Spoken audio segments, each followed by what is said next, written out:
Everyone, I am Geeta and you are watching my V and T classes. आज का हमारा जो टॉपिक रहेगा वो रहेगा मशीन लर्निंग। अब मशीन लर्निंग क्या है? Machine learning is a emerging trend.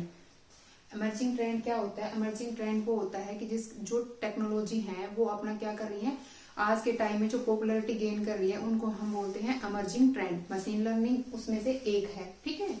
तो मशीन लर्निंग के अंदर क्या होता है कि जो आपकी मशीन है वो अपने आप ही एनालिसिस करती है विदाउट ह्यूमन इंटरफेरेंस, ठीक है।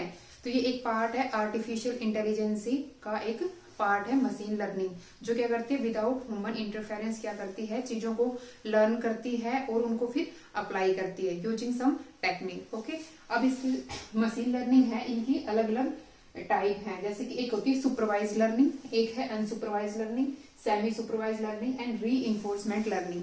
अब सुपरवाइज लर्निंग के अंदर क्या होगा कि जो भी आपका डेटा होगा वो क्या होगा, लेबल्ड डेटा होगा, लेबल्ड डेटा होगा। और हमें क्या करना होता है, इस लेबल डेटा का मतलब होता है कि पहले से आपको इनपुट का पता है और आउटपुट का भी पता है, पर आप क्या कर रहे हैं, आप अपनी एल्गोरिथम को ट्रेंड कर रहे हैं कि वो इस इनपुट पे किस तरीके की आउटपुट देगी, ठीक है। इसमें क्या होगा सुपरवाइज लर्निंग में, अगर इसमें क्या होगा कि अगर जैसे हमारा एक है कि बनाना दिया, एक उसने एप्पल दिया, ठीक है, ऐसे ही वेरियस टाइप के फूड आइटम देती है, फिर वो उसको लर्निंग के थ्रू हम उसको सिखाते हैं कि अगर सिलेंड्रिकल शेप में आपका कुछ है तो वो आप आइडेंटिफाई करोगे सिलेंड्रिकल शेप का है, येलो कलर का है, तो आप उसको क्या कहोगे कि वो एक बनाना है। अगर रेड कलर का है और एक बीच में उसके डिप्रेशन है और राउंड शेप में है तो आप उसको क्या बोलोगे कि वो क्या है, एप्पल है, ठीक है। और फिर ये उसको जब हम लर्न करवाएंगे तो उसके बाद उसकी चेकिंग होगी कि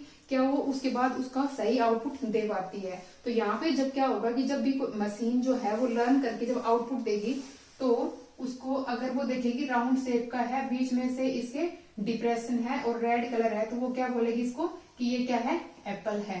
तो इस तरीके से चीजें क्या है सुपरवाइज लर्निंग में आपका जो एल्गोरिथम है वो लर्न करेंगी और फिर उनका रियल लाइफ एप्लीकेशन के अंदर यूज होगा। जैसे कि एग्जांपल दिया जाए तो आपका ये मेडिकल डायग्नोसिस के अंदर, जैसे कि कोई आप एक सिस्टम बना रहे हैं, वो क्या है, ऑटोनोमस सिस्टम है, उसके अंदर आपका डॉक्टर नहीं बैठेगा, वो सिस्टम आपसे पूछेगा कि हेलो, उसके बाद वो आपसे बोलेगा कि आपको फीवर कितने दिन से है, ठीक है, फीवर के साथ साथ कफ भी है, अच्छा कफ के बाद ब्रीथिंग प्रॉब्लम भी आपको हो रही है, अगर ये सारे सिम्टम मिलते हैं तो you are infected with the corona virus. Okay, तो इस तरीके से क्या है सुपरवाइज्ड लर्निंग काम करती है। उसके बाद आती है अनसुपरवाइज्ड लर्निंग। अनसुपरवाइज्ड लर्निंग के अंदर क्या होता है कि उसके अंदर जो इन्फॉर्मेशन अवेलेबल होती है, जो डेटा होता है वो अनलेबल्ड डेटा है, मतलब उसको पहले से कोई उस डेटा के बारे में नॉलेज नहीं दी जाएगी, वो वहीं पे उस डेटा को देखेगा और उसके अकॉर्डिंग फिर वो उसको कैटेगराइज करेगा कि किस टाइप का डेटा है। अगर उसके पास अगर कुछ ऐसे इन्फॉर्मेशन दी गई कि राउंड शेप में है, एक यहाँ पे बनाना है और ये पाइनएप्पल है, ठीक है, ये क्या है, पाइनएप्पल है, ये पाइनएप्पल है, ये एप्पल है, और ये, तो जब वो इसको देखेगा तो वो उसको क्या करेगा, कैटेगरी वाइज डिवाइड कर देगा कि एक राउंड शेप की है और एक सिलेंड्रिकल शेप है, उसको ये भी सिलेंड्रिकल शेप में मान के चलेगा और इसको कैटेगराइज कर देगा कि ये एक अलग कैटेगरी की फ्रूट है और एक ये अलग कैटेगरी का फूड है। इस अनसुपरवाइज लर्निंग का यूज कब करते हैं, अनसुपरवाइज लर्निंग का यूज कब करते हैं, जब हमारा जो डेटा सेट है वो बहुत ही लार्ज अमाउंट में है और हम हर डेटा सेट को ऐसे चेक नहीं कर सकते, तो वहां पे क्या होता है आपका अनसुपरवाइज लर्निंग। मशीन को ही बोला जाएगा कि आप इस टेक्निक को यूज करके इनको आप कैटेगराइज करो कि किस किस तरीके से कर सकते हो, ठीक है।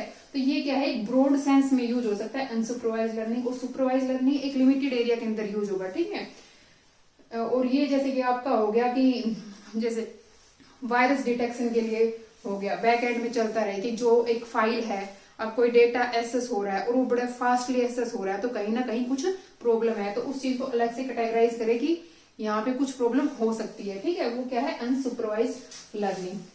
फिर आपका आता है semi supervise learning. Semi supervise learning में क्या करा जाता है कि पहले आपको कुछ डेटा जो होगा वो तो आपका लेबल्ड डेटा होगा, कुछ डेटा क्या होगा, लेबल्ड डेटा होगा, और उसके बाद कुछ डेटा होगा जो अनलेबल्ड डेटा होगा, ठीक है, अनलेबल्ड डेटा होगा।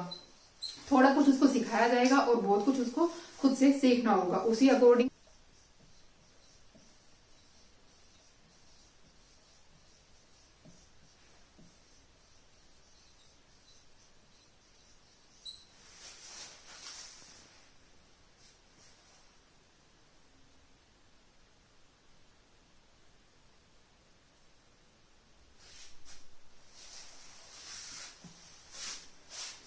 उसके बाद आपका आता है री लर्निंग। री लर्निंग में क्या होता है कि आपका जो एल्गोरिथम है वो डायनामिक इन्वायरमेंट के अंदर अपने आप को चीजें सीखने की कोशिश करेगी। ठीक है, इसके अंदर क्या है कि आपका कोई लेबल्ड डेटा अवेलेबल नहीं होगा, इसके अंदर जो भी चीजें अवेलेबल होंगी उन्हीं को वो कैटेगराइज करती हुई आगे बढ़ेगी। अगर पहली बार कुछ मिस्टेक करती है तो ये क्या है कि trial and error based concept है कि इन्होंने कोशिश करा कि इस सिचुएशन में ऐसा हो सकता है, अगर ऐसा नहीं हुआ तो नेक्स्ट टाइम इस तरीके का डिसीजन लेना है।